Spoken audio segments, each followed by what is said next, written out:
ಚಾಮುಂಡಿ ತಾಯಿಗೆ ಪೂಜೆ ಮಾಡಿದ ನಂತರ ಬಂದು ಶುಭ್ರವಾಗಿ ಮತ್ತೆ ಸ್ನಾನ ಮಾಡಿ ಮತ್ತೆ ಹೊಸ ಬಟ್ಟೆಗಳನ್ನ ಧರಿಸಿ ಮತ್ತೆ ತಾಯಿ ಚಾಮುಂಡೇಶ್ವರಿಯ ಪೂಜೆ ಮಾಡಿ ಮತ್ತೆ ಬಂದು ಮಹಾರಾಜರನ್ನ ಕಾಣ್ತಾರೆ. ಮಹಾರಾಜರು ಅವರಿಗೆ ಕಾಣಿಕೆಗಳನ್ನು ಕೊಡುವುದರೊಂದಿಗೆ ಈ ವಜ್ರಮುಷ್ಟಿ ಕಾಳಗ ಕೊನೆ ಬಿಡ.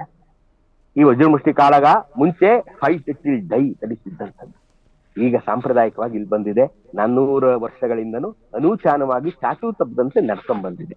ವಜ್ರಮುಷ್ಟಿ ಕಾಳಗದ ರೋಮಾಂಚಕತೆ ಒಂದ್ ದಿನ ಹೇಳ್ಬೋದು, ಅಷ್ಟಿದೆ. ಓಕೆ ಸರ್, ನೋಡಿ, ಈ ಮುಂಚೆ ಆಯುಧಗಳನ್ನ 4 ಥರದ ಆಯುಧಗಳನ್ನ ಬಳಕೆ ಮಾಡ್ಕೊಳ್ತಾ ಇದ್ರು ಈ ಒಂದು ವಜ್ರಮುಷ್ಟಿ ಕಾಳಗದಲ್ಲಿ ಅಂತ ನಾವು ಕೇಳ್ಪಟ್ಟಿದ್ದೀವಿ. ಯಾವ್ದ್ಯಾವುದು ಆ 4? ಬಟ್ ಆದರೆ ಈಗ ಬೇರೆ ರೀತಿಯಾದಂತಹ ಆಯುಧವನ್ನ ಬಳಕೆ ಮಾಡಲಾಗ್ತಾ ಇದೆ. ಆನೆ ದಂತದ ಆಯುಧವನ್ನ ಈ ಬಾರಿ ಬಳಕೆ ಮಾಡಲಾಗ್ತಾ ಇರುವಂಥದ್ದು. ಇದು ಇತ್ತೀಚಿನ ವರ್ಷಗಳಲ್ಲಿ ಬದಲಾವಣೆಯನ್ನ ಕಂಡಿದೆ. ಮುಂಚೆ ಯಾವ್ಯಾವ ರೀತಿಯಾದಂತಹ ಆಯುಧಗಳನ್ನ ಬಳಕೆ ಮಾಡ್ಕೊಳ್ತಾ ಇದ್ರು ಈ ವಜ್ರಮುಷ್ಟಿ ಕಾಳಗಕ್ಕೆ ಅಂತ ಹೇಳಿ? ವಜ್ರಮುಷ್ಟಿ ಕಾಳಗವೇ ಒಂದು ಪೈಲ್ವಾನರ ಶಕ್ತಿ ಸಾಮರ್ಥ್ಯಗಳನ್ನ, ಅವರ ಚಾಕಚಕ್ಯತೆಯನ್ನ, ಅವರು ಹಾಕಬಹುದಾದಂತ ಪಟ್ಟುಗಳನ್ನ ಪರೀಕ್ಷೆ ಮಾಡುವಂತ ಕಾಳಗ. ಹಾಗಾಗಿ ಅವ್ರಿಗೆ ಕೈಗೆ ಪ್ರಾಧಾನ್ಯತೆ, ಕೈಯಲ್ಲಿ ಇರುವಂತ ವಜ್ರಮುಷ್ಟಿಗೆ ಪ್ರಾಧಾನ್ಯತೆ.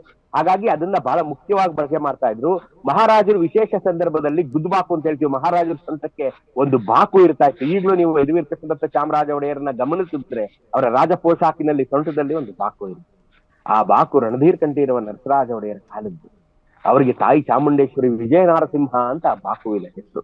ತಾಯಿ ಚಾಮುಂಡೇಶ್ವರಿ ಖುದ್ದು ಪ್ರತ್ಯಕ್ಷರಾಗಿ ಆಶೀರ್ವದಿಸಿ ಕೊಟ್ಟಂತ ಬಾಕು ಅದು, ಅಥವಾ ಚಾಕು ಅಥವಾ ಕತ್ತಿ.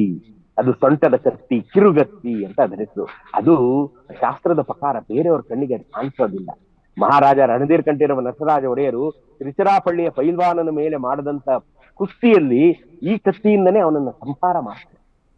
ಯಾಕೆಂತಂದ್ರೆ ತಿರುಚಿರಾಪಳ್ಳಿಯ ಪೈಲ್ವಾನ ಮಾಟ ಮಂತ್ರಗಳನ್ನ ಕಲಿತು ಬ್ಲಾಕ್ ಮ್ಯಾಜಿಕ್ ಮಾಡ್ತಾ ಇರ್ತಾನೆ. ಯಾವ ಪೈಲ್ವಾನರು ಅವನಿಗೆ ಎದುರಾಗಿ ಮಲ್ಲ ಯುದ್ಧಕ್ಕೆ ಬರ್ತಾರೋ ಅವ್ರಿಗೆ ಬ್ಲಾಕ್ ಮ್ಯಾಜಿಕ್ ಪ್ರಯೋಗವನ್ನ ಮಾಡಿ ಅವರನ್ನ ಮಂಕು ಬಿಡಿಸಿ ಅವರನ್ನ ಕೊಂದು ಹಾಕ್ತಾರೆ. ಆದ್ರೆ ನಮ್ಮ ಮಹಾರಾಜರು ವೇಷ ಮರ್ಕೊಂಡು ಹೋಗಿರ್ತಾರೆ. ಇವರು ತಾಯಿ ಚಾಮುಂಡೇಶ್ವರಿಯ ಪುತ್ರರಲ್ಲವೇ, ತಾಯಿ ಚಾಮುಂಡೇಶ್ವರಿ ಖುದ್ದು ಇವರನ್ನ ಕಾಯ್ತಾ ಇರ್ತಾಳಂದ್ರೆ, ಹಾಗಾಗಿ ಇವ್ರಿಗೆ ಯಾವ ಮಾಟ ಮಂತ್ರವು ತಗುಲೋದಿಲ್ಲ. ಗಾಬರಿ ಆಗ್ತಾನೆ ಆಗತ್ತಿ, ಯಾಕೆ ಇವರಿಗೆ ಮಾಟ ಮಂತ್ರ ತಗುಲ್ತಾ ಇಲ್ಲ ಅಂತ. ಅವನು ಅದನ್ನ ಯೋಚನೆ ಮಾಡಿ ಎಚ್ಚೆತ್ಕೊಳ್ಳೋದಕ್ಕೆ ಮುಂಚೆನೆ ಮಹಾರಾಜರು ಅವನನ್ನ ಆ ಮಲ್ಲ ಯುದ್ಧದಲ್ಲಿ ಸೋಲಿಸಿ ಇವನನ್ನ ಹೀಗೆ ಬಿಡಬಾರ್ದು, ಇವನು ಲೋಕಕಂಟಕನಾಗ್ತಾನೆ ಮುಂದೆ ಅಂತ ತಿಳಿದು ತಮ್ಮ ಸೊಂಟದಲ್ಲಿದ್ದ ವಿಜಯ ನರಸಿಂಹ ಕತ್ತಿಯಿಂದ ಅವನ ಕತ್ತನ್ನ ತುಂಡರಿಸಿಬಿಡ್ತಾರೆ. ಇದು ತಿರುಚಿರಾಪಳ್ಳಿಯ ರಾಜನಿಗೆ ಬಹಳ ಘೋರವಾದಂತ ಅವಮಾನ. ಹೇಗಾದ್ರೂ ಮಾಡಿ ಈ ಪೈಲ್ವಾನನ್ನ, ಅಂದ್ರೆ ವೇಷ ಮರೆಸ್ಕೊಂಡು ಹೋಗಿದ್ದಂತ ರಣಧೀರ್ ಕಂಠೀರವ ನರಸರಾಜ ಒಡೆಯರನ್ನ ಮುಗಿಸ್ಬೇಕು ಅಂತ ಹೇಳಿ, ನೀವು ರಾತ್ರಿ ನಮ್ಮಲ್ಲೇ ಇರಿ, ನಾಳೆ ಬೆಳಗ್ಗೆ ನಿಮ್ಗೆ ಸನ್ಮಾನ ಮಾಡ್ತೀವಿ ಅಂತ ಉಳಿಸ್ಕೊತಾನೆ. ಆದ್ರೆ ನಮ್ಮ ಮಹಾರಾಜರಿಗೆ ಗೊತ್ತಿರುತ್ತೆ ನಾಳೆ ಸನ್ಮಾನ ಅಲ್ಲ ಮಾಡೋದು, ಮರಣದಂಡನೆ ಅಂತ. ರಾತ್ರಿ ಮಹಾರಾಜರು ಅಲ್ಲಿನ ದೇವಸ್ಥಾನಕ್ಕೆ ನುಗ್ಗಿ ಶ್ವೇತವರಹ ಸ್ವಾಮಿಯನ್ನ ತಮ್ಮ ಜೊತೆ ಎತ್ಕೊಳ್ತಾರೆ. ಅಲ್ಲೊಂದು ಅವನಿಗೆ ಚೀಟಿ ಬರೆದಿರ್ತಾರೆ, ನಾನು ಮೈಸೂರಿನ ಮಹಾರಾಜ ರಣಧೀರ್ ಕಂಠೀರವ ನರಸರಾಜ ಒಡೆಯರು, ನನ್ನ ವಿಜಯದ ಸಂಕೇತವಾಗಿ ಶ್ವೇತವರಹ ಸ್ವಾಮಿಯನ್ನ ನನ್ನ ಜೊತೆ ಕರ್ಕೊಂಡು ಹೋಗ್ತಾ ಇದ್ದೀನಿ. ನಿನಗೆ ತಾಕತ್ತಿದ್ರೆ ಮೈಸೂರಿನ ಮೇಲೆ ಯುದ್ಧ ಮಾಡಿ ಬಂದು ನೀ ಶ್ವೇತವರಹ ಸ್ವಾಮಿಯನ್ನ ಬಿಡಿಸ್ಕೊಂಡು ಹೋಗು ಅಂತ. ಅವನು ಯುದ್ಧದಲ್ಲಿ ಸೋಲ್ತಾನೆ. ಮಹಾರಾಜರ ವಿಜಯದ ಸಂಕೇತವಾಗಿ ಮೈಸೂರು ಅರಮನೆ ಆವರಣದಲ್ಲಿ ಇವತ್ತು ಶ್ವೇತವರಹ ಸ್ವಾಮಿ ದೇವಸ್ಥಾನದಲ್ಲಿ ಶ್ವೇತವರಾಹನ ಮೂರ್ತಿ ವಿಜೃಂಭಿಸ್ತಾರೆ. ಇದು ಅವತ್ತಿನ ಜಟ್ಟಿಗಳ ವೈಭವ, ಅಂದ್ರೆ ಇದು ಅವತ್ತಿನ ಜಟ್ಟಿಗಳು. ಸರ್, ಈ ಒಂದು ವಜ್ರಮುಷ್ಟಿ ಕಾಳಗ ಹಾರ್ಡ್ಲಿ 30 ಸೆಕೆಂಡಿಂದ 1 ನಿಮಿಷದ ಒಳಗಡೆನೆ ಮುಗಿಸ್ಬೇಕು ಅನ್ನೋದು ಯಾವಾಗಿಂದ ಶುರುವಾಯಿತು? ಯಾಕೆಂತಂದರೆ ಅತಿ ಸಮಯವನ್ನು ಕೂಡ ತೆಗೆದುಕೊಳ್ಳೋದಿಲ್ಲ. ಯಾಕೆಂತಂದರೆ ಅವರು ಅವರದ್ದೇ ಆದಂತಹ ಕೆಲಸದಲ್ಲಿ ನಿರತರಾಗಿರ್ತಾರೆ. ಮತ್ತು ಇದು ಬರೀ 30ರಿಂದ 1 ನಿಮಿಷದಲ್ಲಿ ಮುಗಿಯುತ್ತೆ, ಯಾಕೆ ಅಂತ ಹೇಳಿ? ಯಾಕೆಂತಂದ್ರೆ ಈಗ ಇದು ಸಾಂಕೇತಿಕವಾಗಿ ಇವತ್ತು ವಿಜಯದಶಮಿ ದಿನ, ನಿನ್ನೆ ಮತ್ತು ಇವತ್ತು ಅರಮನೆಯಲ್ಲಿ ಸರಿಸುಮಾರು 100 ಕಾರ್ಯಕ್ರಮಗಳಿರ್ತವೆ ಸಾಂಪ್ರದಾಯಿಕವಾಗಿ.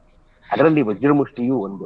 ಹಾಗಾಗಿ ಎಲ್ಲದಕ್ಕೂ ಸಮಯ ಕೊಟ್ಟು ಕೊನೆಗೆ ಅಂಬಾರಿ, ತಾಯಿ ಚಾಮುಂಡೇಶ್ವರಿ ಅಂಬಾರಿ ಏರುವ ಕ್ಷಣಗಣನೆಗೆ ಕರೆಕ್ಟ್ ಆಗಿ ನಾವು ಮ್ಯಾಚ್ ಮಾಡ್ಬೇಕು ಅಂದ್ರೆ ವಜ್ರಮುಷ್ಟಿಗೆ ಸಿಗೋದೇ ಇರಲಿಲ್ಲ. ಇದು ಯಾಕೆಂದ್ರೆ ಅರ್ಧ ಗಂಟೆವರೆಗೆ ಇಳಿಬಹುದಾದಂತ ಯುದ್ಧ, ಮಲ್ಲ ಯುದ್ಧ ಅಂತಂದ್ರೆ ಇದು ಹೇಗ್ ಶುರು ಮಾಡ್ತಾರೆ ಅಂದ್ರೆ ಎಲ್ಲ ಪಟ್ಟುಗಳನ್ನ ಪ್ರಯೋಗಿಸ್ತಾರೆ ಪೈಲ್ವಾನ್ರು. ಅವ್ರೊಂದ್ ಪಟ್ಟು ಹಾಕೋದು, ಇವ್ರೊಂದ್ ಪಟ್ಟು ಹಾಕೋದು, ಇವ್ರನ್ನ ಚಿತ್ ಮಾಡಕ್ ಪ್ರಯತ್ನ ಪಡೋದು, ಅವ್ರನ್ನ ಚಿತ್ ಮಾಡಕ್ ಪ್ರಯತ್ನ ಪಡೋದು, ಇವೆಲ್ಲ ಕುಸ್ತಿನ ಎಂಜಾಯ್ ಮಾಡೋರ್ಗೆ. ಆ ಕಾಲದಲ್ಲಿ ಆ ಟೈಮ್ ಇತ್ತು, ಸ್ವತಂತ್ರ ಪೂರ್ವದ ಭಾರತದಲ್ಲಿ ಆ ಸಮಯ ಇತ್ತು. ಈಗ ನಮ್ಗೆ ಆ ಸಮಯ ಇಲ್ಲ. ಹಾಗಾಗಿ ಎಲ್ಲ ಈ ಒಂದೇ ದಿವಸದಲ್ಲಿ ಮುಗಿಬೇಕಾದ್ರಿಂದ 2 ನಿಮಿಷಗಳ ಕಾಲ ಇವ್ರಿಗೆ ಅವಕಾಶ ಇರುತ್ತೆ. ಹಾಗಾಗಿ ನೀವು ಅಬ್ಸರ್ವ್ ಮಾಡ್ಬೋದು, ಈಗ ವಜ್ರಮುಷ್ಟಿ ಕಾಳಗ ನಡೀತಾ ಇರೋದು ಅಬ್ಸರ್ವ್ ಮಾಡಿ, ಪೈಲ್ವಾನರು ತನ್ನ ಪ್ರತಿಸ್ಪರ್ಧಿಯ ತಲೆಗೆ ಹೊಡೆಯೋದಕ್ಕೆ ಪ್ರಯತ್ನ ಪಡ್ತಾನೆ, ಯಾಕೆಂದ್ರೆ ಬೇಗ ಬಂದ್ಬಿಡ್ಲಿ ರಕ್ತ, ಸೊ ದಟ್ ಬೇಗ ಈ ಯುದ್ಧವನ್ನು ನಿಲ್ಲಿಸಬೇಕು ಅನ್ನೋಂಥದ್ದು. ಸೊ ಅದು ಸಮಯದ ಅಭಾವ, ಈಗ ಅಂತೂ ಸಮಯದ ಅಭಾವವೇ ಅದಕ್ಕೆ ಪ್ರಮುಖವಾದಂತಹ ಕಾರಣ ಅಂತ ಹೇಳ್ಬೋದು.